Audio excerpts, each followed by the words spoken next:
kings and queens. My name is Jai and welcome back to my channel. And I hope everyone having an awesome, beautiful, terrific day. I am back with Human Nature, aka Casual Geographic. And this is how you believe the oldest lie in nature. So yeah, sit back, relax, and let's watch. This is not a dog, and that is not a laugh. If you're confused, you've fallen for the great hyena trap. Cursed by its own anatomy and victim of the typecast, hyenas have always been the Joker to the Batman of big cats. But how did hyenas happen? How did they evolve to that? How did the Serengeti get an uncanny, killer false laugh track? Was everything you got wrong about them? Yes, including that. The ultimate predator profile for which no one asked. Mm-hmm. Hyenas aren't dogs. If you take one thing from this video, please let it be that. But they aren't cats either. That's another thing people say. If you give me 60 seconds, I'll make sure you never make that mistake again. Okay, so here you can see hyenas and dogs are on the complete opposite sides of order Carnivora. They're not even close to being related. Nature double dipping on the dog idea is just convergent evolution. Give enough animals the same test and eventually you'll get close to the same answers. Best example, New World and Old World vultures are nowhere near related. It's just that the concept of a flying garbage disposal was so nice, nature did them twice. So yeah, hyenas are on the cat side of Carnivora, and suborder named Feliformia literally classifies them as cat-like predators. But saying hyenas are in the cat family is like saying walruses are in the dog family. Not the same. It's not the same. They It's not look the like same, puppy. Hyenas aren't in the cat family, they are their own Chupacabra. family, and Hyenaday's closest relative is the mongoose mafia. The same Mixed way with the a dog dog. half of Carnivora has Napoleon complex crash outs and the raged weasels of pastelids, the cat half has mongooses like meerkats, and come hyenas are on. essentially oppressive marathon running steroid meerkats. Take that meerkat fact, put it in your pocket, and hold on to it. We will get back to that. But yeah, hyenas are not dogs. Told you. Not to mention, they're more meerkat than real cat. And if you were today years old when you realized hyenas are nothing canine, well, that's just part of the personal bias you didn't know you had. Not only am I going to correct all the ways your childhood lied about hyenas, I'm going to make you like hyenas by the end of this video, and if you don't, feel free to unsubscribe. But first, let's talk about how hyenas got here. Because that lore is just as important. Hyenas started as these small, non-imposing imitation simians that would have also climbed. They would have been like the cat version of raccoons. Eventually, nature would revoke their tree climbing privileges, but in return, make them bigger and tankier. Then they went through an evolutionary divorce where the hyenas diverged between the even more dog-like hyenas and the famous bone-crushing hyenas. The dog hyenas didn't fare too well. They got their evolutionary chain snatched by actual canines. The only dog-like hyena left is the aardwolf. The bone crushers fared a lot better because their bite gave them access to food no one else had, as they were the only mammals that could chew through solid bone. Whether it was a zebra's lower jaw or a rhinoceros's kneecap, these scavengers on steroids could find calories in anything, even other animals' teeth. The bone crushers would diverge into the striped and brown hyena, but millions of years before, a different version already diverged. One that was so strong they realized, I don't have to wait for death, I could just deliver it. That was the spotted hyena, a scavenger build that got strong enough to murk its own prey. Basically, imagine a Tasmanian devil, but again on steroids. Same bone-crushing bite, just now inflicting it on the living. The evolutionary endgame is hyenas have arguably the strongest pound-for-pound bite force of any carnivoran. They even evolved a sagittal crest, which strengthens their bite, while also stopping the hyena from biting hard enough to break their skulls. It's the same head attachment gorillas have, and if you look at the top of his head, you'll see why gorillas bite hard enough to put daylight through. Hyena jaws are so unfair that hyena poop often ends up being ashy, even chalky white, due to all the straight up bone they eat. An advantage for sure, but also probably how you fell for the hyena trap, so yeah, time to explain that title. But first, we're gonna play a game called Good Guy, Bad Guy. I promise there's no catch, I'm just proving a point. If you were writing a story and the good guy is water, what would the bad guy be? Fire. Okay, next, if your good guy is a small, smart mouse, then the bad guy would be cat. Yeah, a big, dumb cat. Last one. If your main character is a royal, brave, apex predator cat, then you expect the bad guy to be a lowly, cowardly, scavenging dog. Or as Simba put it, slobbering, mangy, stupid oh my stars, hard P? In a Disney? Every story needs a hero, and every hero needs a foil. And with one of the biggest animated movies ever headlining a Lion King, you'd expect the bad guys to be everything he isn't. And so, hyenas got typecast as the opposite. They're not even dogs, but what about all this other stuff? Well, that's the trap. Because every movie, show, and documentary had lions as the good guy, hyenas were the narrative negative by default. Basically, they only existed as the opposite of lions. That's probably why, at some point in your life, possibly 3 minutes So they're ago, like you thought outsiders they of were the cat dogs. Because it only makes because sense they're that the swimming to biggest enemy of a cats. cat would be the furthest thing from one. That's not the only way hyenas got done dirty either. The most infamous sound associated with hyenas is a misunderstanding. The hyena laugh is one of the most bowel evacuating sounds on the savannah, and it's a nervous tick. Hyenas usually laugh when anxious or stressed, especially in social situations. Like, you'll usually hear it when a subordinate's being pressed by a higher rank, and the laugh even communicates the age and social status to further avoid a fight. But you especially hear it when hyenas are at a kill, especially around lions. And it was this image, these cackling canine marauders stealing from these noble, self-respecting lions, when really it's usually reversed. It's actually the burly, kill-jacking lion pirating the smaller hyena, who can only stress giggle about it. A study in the 1970s between the two apexes of the Serengeti found that when hyenas and lions appeared at the same carcass, 53% of the time, it was the hyenas that had done the work of hunting. In a series of 13 studies across 10 locations Yeah, in because it's Africa, only one hyenas lost lion. about more than half of their kills to lions, compared to the about a third lions lost to hyenas. But before you pity the hyena, the same study also found that if you were to add up the sheer biomass they steal and get stolen from each other, hyenas don't take a big loss from lions. They actually end up getting similar amounts from each other, and that's because with a garbage disposal for a mouth and trash compactor for a stomach, spotted hyenas could close the gap by scavenging off the bits the big cats left behind. With the most devastating bite of its carnivore in competition, only hyenas can turn a buffalo to a bloodstain and eat everything in between. The problem is, people saw hyenas and lions fighting for food that the hyenas were the ones to bring down, and then hyenas eating straight bone, and came to the conclusion that hyenas are just career-thieving scavengers. Add the creepy cult chuckle, and you had the perfect antagonistic plot device to a lion. That's no hate to lions, by the way. Honor is the name of a dead cat. If you're a 500-pound weapon and someone Got the reported your vultures, got size the to a snake hyenas, in got front the of you, you wolves, act got the accordingly. Hyenas jackals, and lions have the most all in iconic one. rivalry in the animal kingdom. Let me know. Like the video if you want a video on that. That lore has layers. Part of it is a lion named He Who Breathes Fire, a lion who burned so many hyenas, he was basically Lion King Vaughn. Ultimately, this rivalry is the best kind. Balanced, and what one side takes eventually evens itself out. Simba still had no business fixing his mouth to use that word, especially when talking about the most dominant predator in Africa. It's so easy to become a podcaster with rear. Lions are the top predator in that if all the ops of the savannah spawned on the same carcass, a prime male lion would eat first. The spotted hyena is number one in the sense that in parts of the savannah, hyenas are responsible for half of all animals killed. By population, they're the most successful predator in Africa, and up to 70% of a hyena's diet is something they took off the census themselves. In some places, that number can rise to as high as 95%, completely going against the scavenger label. They also have a hunting success rate that would embarrass your favorite predator, and in terms of pack hunting, they dwarf the success of wolves. The only pack more efficient than hyenas are African wild dogs, and hyenas basically do what they do on steroids. The difference between the two apexes of Africa is lions run, hyenas chase. Spotted hyenas can tail prey at nearly 40 miles per hour and keep that pace for the length of a 5K. But there are records of hyenas chasing prey into exhaustion for nearly 15 miles. Basically, in an area code with lions, leopards, and wild dogs, you're more likely to get hunted down by a glorified mongoose, which is why the hyena's laugh isn't the scariest sound they make.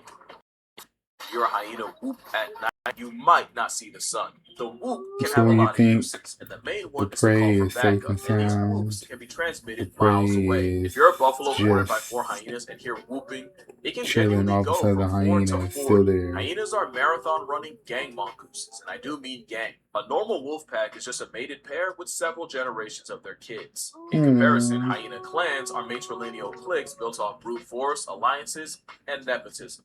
To put it in perspective, a study was done on the 1,000 mammals most likely to kill their own kind, and the runaway winner were meerkats. And remember what I said, take it out your pocket. Hyenas are giant pack-hunting meerkats, and their society can be just as oppressive. Hyena clans are famously female-dominated, and as a male, it only gets worse when you get older.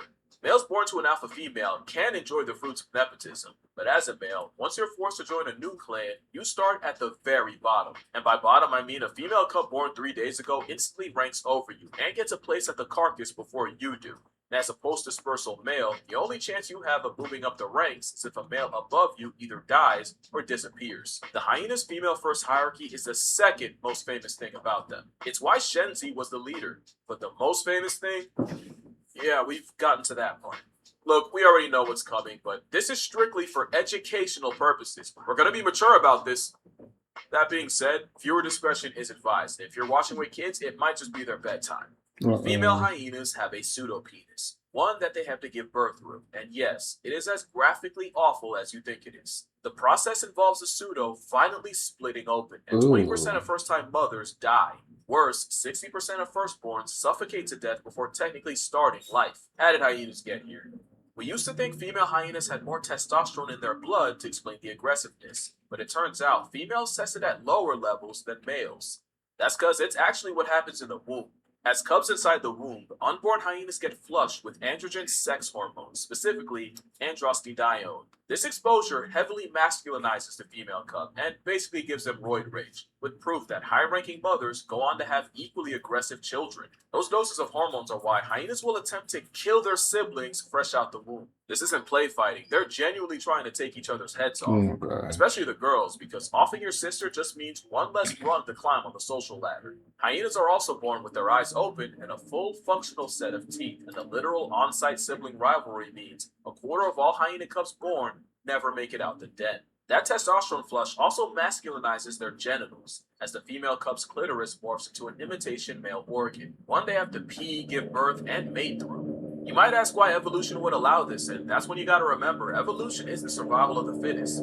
It's survival of just being good enough to not die out. There are plenty of examples of evolution heavily handicapping animals. Even the lion's most famous feature can make him less fertile, but as long as it doesn't do this feasting.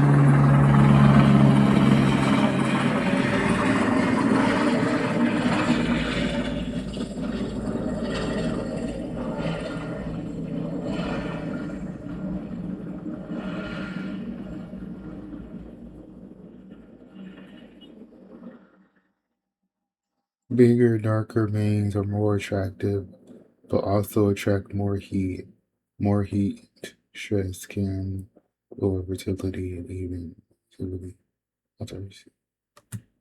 Evolution will remain Ray Charles to it. Hyenas don't have a pseudo because it's an advantage, but because it wasn't enough of a disadvantage to completely discontinue them. But that doesn't mean they don't find a way to use them. The very concept of hyenas mating means it is impossible for a male to mount a female without the female's consent, giving females a 100% say in who she gets with. Hyenas also use the pseudo situation to resolve conflict. In hyena society, a private standing at attention is actually a sign of submissiveness, so a lower rank can wave the white flag by flashing her pink one. There's also the theory that in a female-dominated society, a false member helps female cubs avoid violence and bullying from older ranks by masking the female cub as male. I still don't think that's worth risking going back into Earth just to give birth, but reminder, if it doesn't kill you, evolution could care less about it, and the Babarusa can continue to get lobotomized by that reality. That reality is the pseudo is actually a symptom of androstenedione. And the reason for that is evolution favored more aggressive hyenas that could defend their cubs and their place at the dinner table. That being said, hyena society doesn't run on violence. There's actually an interesting level of social engineering. Hyenas are way more socially intelligent than they get credit for. For example, hyenas have an alarm call to warn the clan of lions or other hyenas. But if a low-ranking mother sees her cub being pushed around, she'll make a false call just to get the heat off her kid.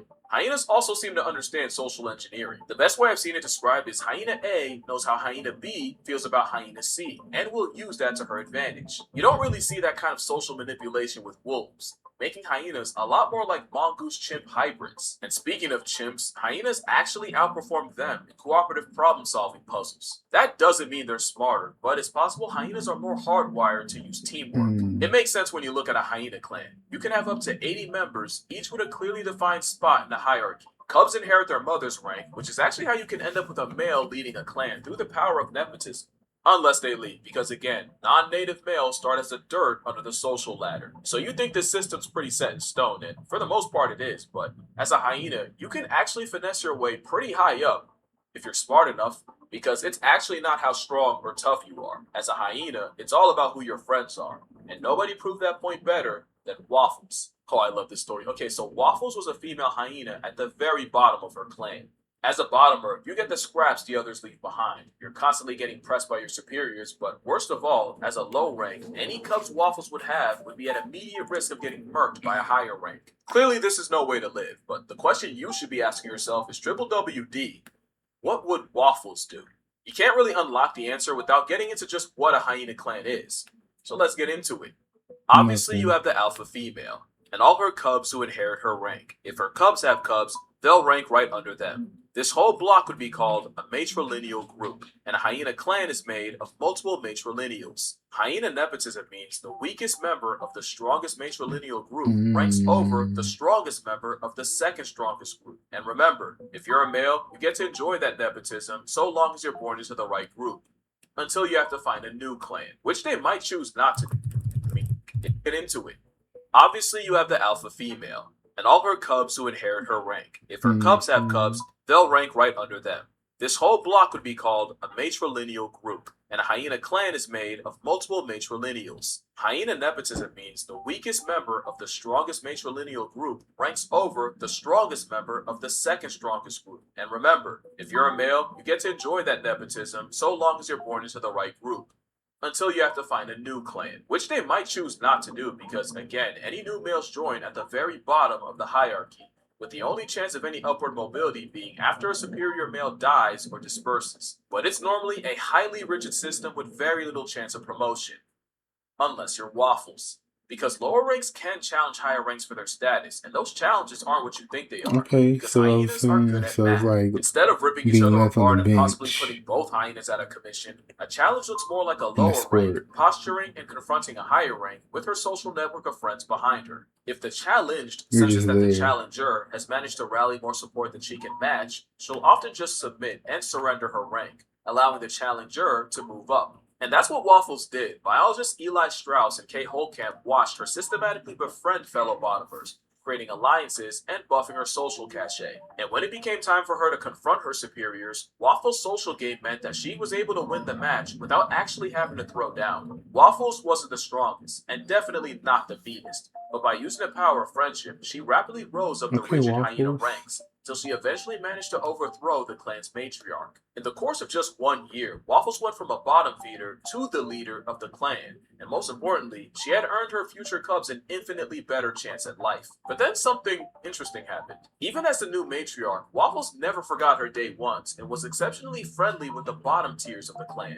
Maybe her soft spot for low ranks was from her time as one. She'd do things like share food, help groom, and at one point she even shared a den with a lower rank. And let me remind you that another matriarch would have murked the subordinates' cubs. Yet Waffles was sharing a crib with them. In fact, Waffles' best friend would actually be the second lowest rank in the clan, making Waffles even more of an anomaly. Waffles went from a peasant with no prospects to a leader with a legacy of syrup. Because obviously, with a name like Waffles, your children are going to have names like Aunt Jemima, Mrs. Buttersworth, Log Cabin, Hungry Jack. Of course, nothing worth having is easy to keep, Looks like and after several years as leader, Waffles was slowly what's his dethroned in the name? Syrup Is it Rebellion. But Dante the from hyena that Coco? took the reins was Waffles' granddaughter, Soup, ensuring that the Syrup lineage remains at the top of the North clan. It also means Waffles' descendants get a much better start to life than she ever did, and as a hyena and a mother, that's all she ever wanted. And on that note, that's going to do it for this video. Except for one thing, I'm just going to apologize right now. Yeah, it's a thirst trap, but it's a thirst trap for turtles. My birthday just passed, you Dang can still wish me nature, a all happy I one, but in an see exercise of free will, I figured I could just get is 2 birds with 1 stone. I could post a picture that, like, let's be real, I was going to post anyway. I average like 2.3 thirst traps a year, but also help turtles in the process. So I set up 3 GoFundMes for 3 turtle organizations I believe in. Sea Turtle Conservancy is the world's oldest sea turtle research group, and its work in Tortuguero, Costa Rica, shout out to Costa Rica, is the longest running sea turtle project on Earth. Sea Turtle Recovery is the only long-term rehabilitation facility for sea turtles in my home state of New Jersey. And Turtle Survival Alliance is the gold standard for the conservation of turtles and tortoises. Link will be in the description if you'd like to donate to any of these. I've already given $500 to each, but I will add an additional $5,000 to whichever fundraiser raises the most. This isn't sponsored, by the way. Again, it's just free will, so please excuse the shameless engagement bait and that forehead, and help me save some turtles. But that's going to do it for this video. Drink water, Love hug your his mother. May photos. you win every hyena debate from now on. Hug your father, and I'm going to see y'all in the next one. Alright. So that was Casual Geographic. Love watching videos and about the type of different animals in a different perspective of what we've been shown before. So yeah, that was hyenas and whatnot. Hope you all enjoyed this video. Be sure to like, comment, subscribe, share all of those stuff. Have the most awesome, beautiful day. Until next time, guys. Peace.